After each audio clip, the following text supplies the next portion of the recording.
안녕하세요. 이곳에서 사연을 많이 듣는데 저에게도 참 기가 막히고 어이없게 분가한 정말 황당한 사연을 올려보게 되었습니다. 제가 신랑과 처음 만나게 된 건 친구가 주선한 소개팅 자리를 통해 만나 연애 3년 정도 하다가 결혼까지 하게 되었습니다. 저는 신랑을 만나기 전에도 다른 사람도 만나봤었지만 한 번도 연애 기간 동안 사귀는 남자의 부모를 만나본 적은 없었어요. 그런데 신랑과 연애하는 동안은 우연히 한번 신랑 부모님을 보게 되면서부터 자주 만나게 되었어요. 자꾸 봐서 정이 들어서 그런지 시부모님들은 저를 딸처럼 대해주셨어요. 저도 그분들이 친근하게 느껴지고 저를 이뻐해 주시니까 저도 왠지 부모님 같았고 그분들이 좋더라고요. 처음 결혼 얘기가 나왔을 때 시부모님들께서는 몇 년 정도는 함께 합가해서 살기를 원하셨습니다. 주변 친구들은 너 한번 들어가면 나오기 힘들다. 잘 생각해. 그리고 연애 때 좋던 분들도 함께 살면 아마 달라질걸? 친정은 가까울수록 좋다고 하고 시댁은 멀리 할수록 좋다고 하던데 너는 어떻게 반대로 하려고 하니? 너 괜히 합가해서 살았다가 불구덩이로 들어갈 수도 있으니까 신중하게 잘 생각하고 결정해. 라고 하더라고요. 그때 주변에서 하는 말들을 귀를 기울일 걸 때늦은 후회를 했지만 아까도 말했지만 연애 때 보았던 어머님 아버님이 너무 좋으셔서 그때는 미련하게도 함께 살아도 괜찮을 것 같아서 합가를 허락을 했습니다. 저는 디자인 쪽 관련 일을 하고 있고 지금 하는 일을 포기할 수 없어서 결혼한다고 해도 퇴사할 생각도 없고 결혼 후에도 아이를 낳고도 꾸준하게 계속할 생각이었기 때문에 함께 사는 것에 대한 큰 의미를 두지 않았어요. 그땐 제가 너무 어렸나 봅니다. 합가에서 살 집은 단독주택이었고 2층 건물이었거든요. 그 집에서 저희는 2층을 썼고 시부모님들은 1층을 쓰셨는데 식사 때 외에는 서로 크게 부딪히는 일이 없다 보니까 함께 살고 나서도 큰 불편함이 없었어요. 저는 유별날 정도로 예민한 성격이어서 화장실이 참 많이 예민합니다. 그런데 위아래 화장실이 다 있었고 2층에서 간단하게 음식 조리를 할 수 있는 작은 주방도 2층에 딸려 있다 보니 실상 하루에 시부모님들을 마주칠 일은 거의 없었어요. 합가를 한 후에 어머니께서는 제가 합가를 허락해 주어서 고마우셨는지 저희를 위해 2층을 리모델링 해주셨어요. 2층과 분리해서 퇴근하고도 1층 거실을 거치지 않고 2층으로 바로 올라갈 수 있도록 계단도 따로 만들어주시고 뭐 하여튼 모든 편의시설을 다 따로 사용할 수 있도록 해주셨어요. 그리고 방도 신혼집처럼 예쁘게 도배까지 해주셨어요. 그래서 제가 생활하는데 전혀 불편함을 느끼지 못하고 생활하고 있었는데 문제는 6개월 정도가 지난 후였습니다. 신랑 위에 누나가 둘 있는데 그 중에 막내 시누이가 갑자기 사업에 문제가 생겼다면서 시댁으로 가지 않고 저희 시댁에 짐을 다 싸서 왔더라고요. 그것도 제가 빤히 합가해서 살고 있다는 것도 알면서 상의 한 번 없이 말입니다. 얼떨결에 부모님은 자기 자식 길바닥에 나앉게 생겼다고 하니까 시누이를 받아주었다고 했어요. 처음에는 저한테 상의도 없이 시누이랑 같이 산다는 말 듣고 황당하고 불편할 것 같은 마음에 별로였는데 1층에는 시누이네가 쓸 방이 있었기 때문에 아래층에서 생활하실 거라고 생각하고 신경 쓰지 않았는데 제가 퇴근하고 나서 정말 황당한 상황에 부딪히게 되었습니다. 시누이는 아래층을 쓰지 않고 저희와 2층을 쓰게 되었던 겁니다. 시누이는 원래 위층을 새롭게 바꾸기 전에는 방이 여러 개가 있어도 아가씨 때도 아예 그쪽은 쳐다도 보질 않았다고 해요. 그런데 싹 리모델링된 2층을 보고 탐이 났던 거예요. 어머니 말로는 시누이를 달래보았다고 하더군요. 며느리가 화장실 때문에 예민하다는 것을 익히 알고 있었기 때문에 사위와 쓰게 되면 더 힘들어할 것을 미리 짐작하시고 시누이를 설득했지만 끝내 고집을 부려 2층을 주게 되었다고 합니다. 화장실이야 아래층도 있으니 큰 문제 없겠지 하고 자기들끼리 마무리 짓고 제가 퇴근하기 전 짐을 다 옮겨놓은 거였어요. 그래서 저는 연타로 2번 머리를 맞은 기분이었어요. 느닷없이 시누이 내외랑 함께 시댁에서 살아야 하는 것과 더 황당한 건 2층에서 함께 살라는 말은 정말 내키지 않았어요. 그래서 신랑한테 말했어요. 내가 이러려고 합가해서 사는 거 아니다. 어머니께서 처음에 합가를 하자고 한 건 시부모님들만 계실 때 합가를 원했던 거지 시누이 가족이랑 같이 살았다면 절대 합가 반대했을 거라고 했어요. 그러면서 신랑한테 부탁했어요. 그냥 신우이 가족들 작은 오피스텔이나 투룸 같은 그런 데 가서 살면 안 되냐고 물어보라고 했어요. 그것도 안 된다면 그냥 같이 사는 것은 내가 100번 아니 1000번 양보해서 받아들일 테니 그냥 1층에서 사시면 안 되냐고 말해보라고 했어요. 그랬더니 신랑은 알았어, 말할게. 나도 자기 심정 충분히 이해해. 그런데 갑자기 상황이 안 좋아져서 지금 누나가 당장 집 가기도 힘들다고 하잖아. 그래서 친정으로 온 걸 거고. 그러니까 자기가 이해해줘. 누나도 매형 생각해서 2층을 고집했을 거야. 엄마 아버지 매형이랑 부딪히면 불편해할까봐 잠깐만 여기서 있다가 집 구하는 대로 나간다고 하니까 나를 봐서라도 좀 봐주면 안 될까? 자기야 미안해. 이렇게까지 말하는데 더 말하기 그렇더군요. 처음에 완고하게 반대를 했지만 내가 너무 냉정한가 하고 한 발 뒤로 빼고 그래 알았어. 그럼 약속해줘. 자기 말대로 진짜 잠깐이다. 만약 계속 그분들이랑 함께 산다면 나 절대 이 집에서 함께 못 살아. 라고 했습니다. 그런데 신우이 자기 남편 생각한 것도 있었는지 모르겠지만 제가 보기엔 전혀 그렇지 않았어요. 자기가 그냥 2층을 쓰고 싶었던 거예요. 신우이 행동이 그걸 보여줬거든요. 시부모님들 계신 곳에서도 고모부님 자존심 상하는 거침없는 말로 내뱉고 기 팍 죽이고 행동도 함부로 하고 저도 다 알면서도 신랑이 저렇게 말을 하니까 그냥 모른 척하고 받아준 거예요. 그렇게 해서 어쩔 수 없이 함께 살게 되었는데 아니나 다를까 처음부터 이것저것 부딪히는 거예요. 아까도 그래 적었지만 저는 많이 예민하고 화장실을 자주 가기도 했지만 누가 밖에서 기다리고 있다고 생각하면 더 볼일을 못 보는 사람인데 하필이면 아침에 꼭 고모부님과 부딪히는 겁니다. 출근하기 위해 샤워를 하고 볼일도 보고 그동안 저에겐 그 시간을 그 어느 누구에게도 간섭받지 않고 힐링하는 시간으로 그 시간만큼은 오로지 저를 위해 쓰며 즐겼는데 신우이와 합가하면서 일이 완전히 꼬여버렸습니다. 볼일을 보고 있으면 밖에서 문을 두드리는 바람에 해결하지 못하고 나왔다가 다시 들어가서 샤워하게 되었는데 놓고 하는 고모부님 때문에 대충 씻어야 했어요. 사실 신우이는 고모부님 출근할 때까지 일어나지 않고 늦게까지 자기 때문에 아예 부딪히진 않았는데 고모부님과 출근 시간대가 비슷하다 보니 이렇게 매일 부딪혔어요. 사실 아래로 내려가서 하셔도 되는데 아버님도 아침 일찍 나가시는 분이라 준비하시는데 문제는 아버님이 화장실에 한번 들어가면 한동안 자리를 차지하고 있어요. 아버님의 이상한 버릇은 화장실에 신문을 들고 들어가시는 겁니다. 그래서 저희는 아침에 아예 아래층 화장실을 쓸 생각을 안 했어요. 고모부님 출근 시간이 처음부터 저랑 같진 않았는데 회사를 이직하는 바람에 화장실 쓰는 시간이 같아진 거였어요. 저는 서로 부딪히지 않으려고 저는 평소보다 30분 더 일찍 일어나 출근 준비를 시작했습니다. 그런데 꼭 볼일을 보고 있으면 노크를 하시는 거예요. 안 그래도 변비 때문에 힘들어하는데 정말 미치겠더군요. 어쩔 수 없이 화장실을 양보하면 고모부님 또한 아버님처럼 한번 들어가시면 20분을 안 나오고 볼일을 보고 있는 겁니다. 안에서 휴대폰을 하고 있는 것 같았어요. 그래서 화장실 문제 때문에 너무 힘들어서 신랑한테 말을 했더니 누나에게 말을 했던 모양이에요. 누나, 명이 예민해서 화장실 못 간 지 4일째래. 매형 보고 1층 쓰라고 하면 안 돼? 라고 했다고 하네요. 그랬더니 신우이 노발대발하면서 아니 2층에 있는 화장실 두고 왜 힘들게 1층까지 가서 볼일 보라고 하는 거야? 너무한 거 아니니? 참 어이가 없어서 그럼 올케한테 밑에 층 쓰라고 하면 되잖아 라고 황당한 말을 했다는 거예요. 괜히 싸움이 날 것 같아 일단 말은 전달하고 왔다고 하는데 해결은커녕 일을 크게 만든 것 같더군요. 화가 났었지만 일단 참고 넘어갔어요. 그리고 몇 가지 문제점이 생겼는데 너무 힘이 들더군요.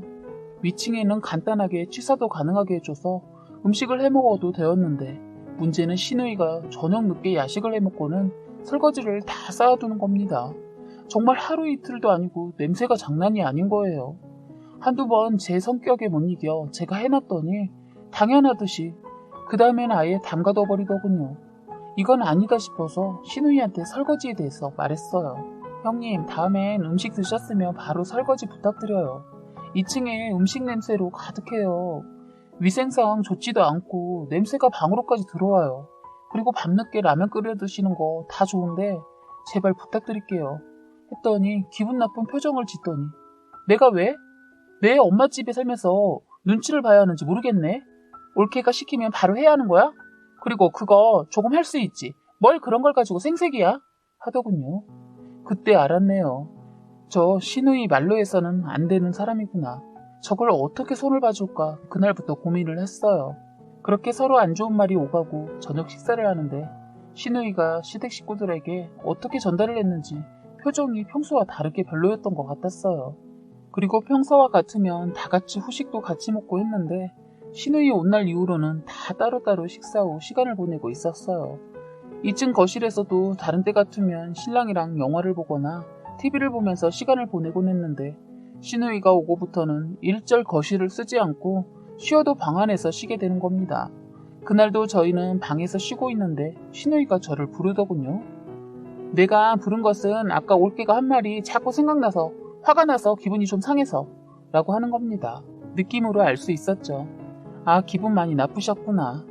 그래서 아니 저는 서로 지킬 것은 지키고 서로 불편한 거 얘기해서 좋은 쪽으로 지내보자는 뜻에 말한 건데 왜요? 그게 그렇게 기분 상하셨어요? 설거지 바로 하시라고 한 게? 그랬더니 대뜸 내가 못한다면? 생각해보니까 올케가 시어머니도 아니고 왜 이래라 저래라야? 우리 엄마도 뭐라 안 하는 걸. 그럼 다 같이 쓰고 있고 더군다나 부엌 쪽이 저희 방 쪽이라 설거지 안 하면 냄새가 자꾸 들어오는데 참고 살라고요? 거의 야식으로 라면 드셔서 냄새가 얼마나 심한데요. 그래? 몰랐네. 뻔히 다 알면서 아무렇지 않게 이러더군요. 저도 안 되겠다 싶어서 이참에 말 나온 김에 다른 얘기도 했어요. 형님, 빨래 세탁 끝나면 제발 세탁기에서 꺼내주세요. 가끔 보면 전날 빨아놓은 빨래 다음날까지 계속 세탁기 안에 있던데 제발 이런 것도 지켜주시면 안 돼요? 올케, 뭐야? 그럴 땐 그냥 세탁기 버튼 한번 더 눌러주거나 섬유유연제 한번 해서 돌려서 꺼내주면 덧나? 생각할수록 기분 나쁘네. 형님, 저 일하는 사람입니다. 저도 퇴근 후에 어머니께서 2층 신경 쓰지 않도록 저희 살림하기도 바쁘고요. 이제는 어머님 하시는 살림도 배우느라 바빠요. 하루 종일 집에 계시면서 왜 그걸 저한테 하라고 하세요? 아침 일찍 일어나서 집안일을 하세요. 늘 11시가 다 되어서 일어난다고 들었는데 그럼 형님은 이 집에서 하는 게 뭐가 있어요? 애도 어머님이 어린이집 보낸다고 들었는데 형님이 커피 마시러 나간다고 나가서 동네 아주머니들랑 수다 떨고 들어오시니까 계속 빨래가 세탁기 안에 있는 거잖아요. 제가 2층은 다 알아서 하니까 어머님 저희 2층 살림 전혀 관여 안 하셔서 세탁기 안에 빨래 있는 줄도 모른다고요. 그럼 올케가 아래층 세탁기 싸. 이런 억지스러운 말로 저의 화를 돋구더군요. 그게 말이라고 하세요? 그리고 말 나온 김에 말하는데요. 제발 저희 빨래 좀 같이 돌리지 마세요. 세탁기 안에 그대로 있으니까 옷에서 냄새 난단 말이에요. 말을 더 하려고 하는데 제 말을 끊더니 뭐야? 나는 생각하고 해준 건데 보자 하니까 너 너무한 거 아니야? 하면서 반말로 하더군요. 너요? 너라니요? 그리고 저 죄송하지만 하나도 안 고마워요. 고모부님 속옷이랑 같이 돌리시던데 제발 저희 빨래 제가 퇴근해서 하니까 손대지 말라고요. 했더니 아래층에 들릴 정도로 큰 소리로 너 말 다 했어? 저 고모부님 속옷이랑 옷 세탁하는 거 솔직히 그래요. 그런데 어차피 한 번은 제가 말씀드리려고 했으니까 오히려 잘 됐네요. 했더니 갑자기 큰 소리로 가족인데 뭐가 그래? 그리고 뭐야? 내가 내 엄마 집에서 눈치를 봐야 하는 거야? 하면서 황당한 논리로 난리를 피워서 어머니께서 올라오셨어요. 너네들 왜 그래? 왜 소리를 지르고 그래? 하는데 시누이가 말을 이상하게 하는 겁니다. 아니 올케가 우리 옷들은 같이 빨기 더럽다고 자기들 거랑은 따로 빨자네? 하길래 어이가 없어서 형님 어떻게 말을 그렇게 하세요? 그게 아니잖아요. 했더니 시어머니 아니 가족끼리 뭘 그렇게 예민하게 굴어. 식구끼리 그냥 같이 빨면 되지. 뭐가 더럽다고 그래? 해서 아까 형님한테 드린 말씀을 어머니께 그대로 말씀을 드렸더니 저에게 되려 너 너무 깔끔다는 것 같아. 그동안에 지켜만 봤는데 너무 그렇게 살지 마. 피곤해. 그냥 넘길 것은 넘기고 살아야지. 안 그러면 너 피곤해서 세상 살기 힘들어. 하시는데 어머님은 저를 이해하려고는 하지를 않고 되려 신우 편에 서서 제 말은 듣지도 않더군요. 신랑이 방 안에서 듣고 있다 나오더니 엄마 그건 아니지. 난 명희가 누나한테 말하기 곤란할까봐 내가 나가려다 말았는데 명희 말대로 같이 빠는 거 그건 아닌 것 같아. 명희 말이 맞는 것 같아. 매형 속옷이랑 같이 빨라니 내 거랑은 상관없지만 난 내가 싫어. 하니까 그때야 시어머니 말을 흘리더니 그런가? 하더군요. 이때다 싶어서 다른 얘기도 꺼냈어요. 형님 말이 나와서 드리는 말씀인데요. 저희 지킬 것은 지켰으면 해요. 제가 퇴근하고 오면 2층 싱크대에 컵이랑 라면 끓여 먹은 그릇이 그대로 있던데 그것도 제발 드셨으면 바로 닦으셨으면 해요. 치우는 것도 한두 번이지 먹은 사람 따로 있고 치우는 사람 따로 있는 거 힘들어요. 어머니 있는 데서 다시 얘기를 했어요. 그러자 시어머니 너 내가 바로바로 치우라고 몇 번 말했어? 냄새나고 벌레 생긴다고 했잖아. 이놈 기집애는 결혼해서까지 속을 썩이네. 시어머니가 이렇게 나오자 자기도 무안했던지 먹고 바로 못 치울 수도 있지. 뭘 그래? 시어머니 대신해서 제가 어떻게 말을 그렇게 하세요? 뭘 그래라니요. 형님, 고모부님 밤늦게 라면 끓여두시고 그대로 담가두고 주무실 때 그거 제가 화장실 다녀가면서 설거지해요. 모르시는 거 아니죠? 했더니 시누이는 아무 말 않고 시어머니가 식구끼리 뭘 그런 걸 가지고 그러냐? 그리고 가족끼리 본 사람이 설거지하는 거지. 그런 걸 가지고 생색을 내고 하니? 이러면서 자꾸 식구 하면서 식구를 강조를 하더라고요. 가만 보면 어머님은 자꾸 가족이라는 거 하나로 모든 것을 제가 하기를 원하는 거예요. 정말 어처구니가 없었고 기가 찼습니다. 저는 어머님이 이런 분인 줄 알았으면 절대 합가 안 했을 텐데 두 얼굴을 보는 것 같았어요. 어머니께 너무 실망하고 그냥 방으로 들어왔는데 밖에서 재용을 보더군요. 아니 애가 가족끼리 왜 이리 따지니? 아유 피곤해. 누가 하면 어때? 진짜 피곤한 성격이다. 네가 좀 이해해라. 하면서 저를 험담하면서 시누이 편을 들면서 시누이랑 얘기하고 있더군요. 신랑도 그 소리를 듣고서는 엄마 진짜 그만 좀 하세요. 명희가 틀린 말 한 것도 아니잖아요. 만약에 아래층에서 매형이 매일 그렇게 해놓으면 엄마 어떻게 하실 건데요? 엄마도 못 참잖아요. 엄마가 못하면 남도 못하는 거 아셔야죠. 조금은 언성이 높아지고 지나친 말로 신랑이 하니까 어머님이 화가 더 나셔서 이놈이 지금 누굴 편을 드는 거야? 하니까 신랑도 지금 이 편 내 편이 어디 있어. 그리고 나도 힘들어. 화장실 청소며 2층 청소. 누나네는 한 번도 하지를 않아. 여기가 자기들 놀러온 펜션으로 알고 있나 본데 친정에 여행 온 것도 아니면서 나 아니면 명희한테 다 시키잖아? 남편은 따지고 들었어요. 아래층에서 저희 얘기를 듣고만 있던 아버님께서 올라오셨어요.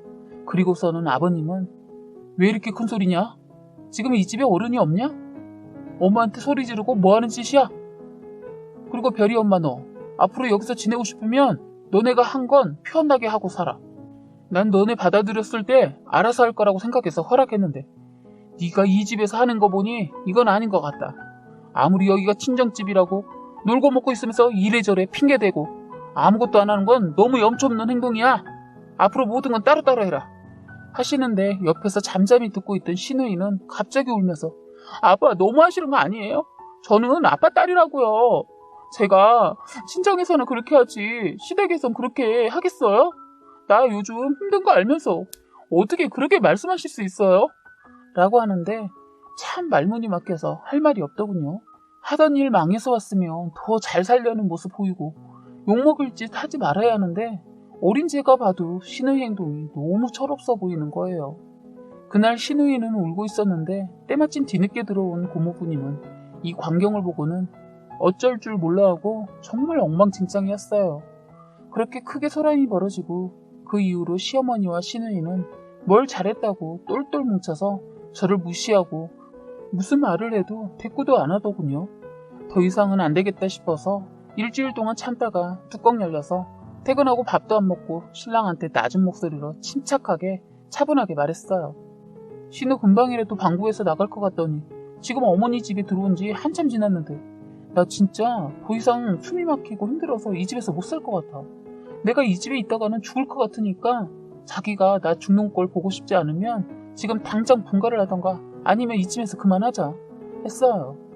내가 이런 식으로 말한 적 없는데 이렇게 말하는 것을 보고 신랑이 그 심각성을 느꼈는지 갑자기 짐을 싸더니 같이 가자고 하는 거예요. 그래서 그런 신랑을 진정시키고 일단 1층으로 내려가서 부모님께 말씀드렸어요. 아버님, 어머님, 저 정말 죄송해요. 그리고 이런 대접 받으면서 이 집에서 못 살 것 같아요. 어머님, 형님 오시기 전에는 저희한테 잘 대해주셨는데 형님 오시자마자 저하고는 눈도 마주치지 않고 뭐든지 제가 잘못했으니 사과하라고 하시고 사사건건 저만 틀렸다고 하시는데 저는 이 집과는 맞지 않는 것 같네요.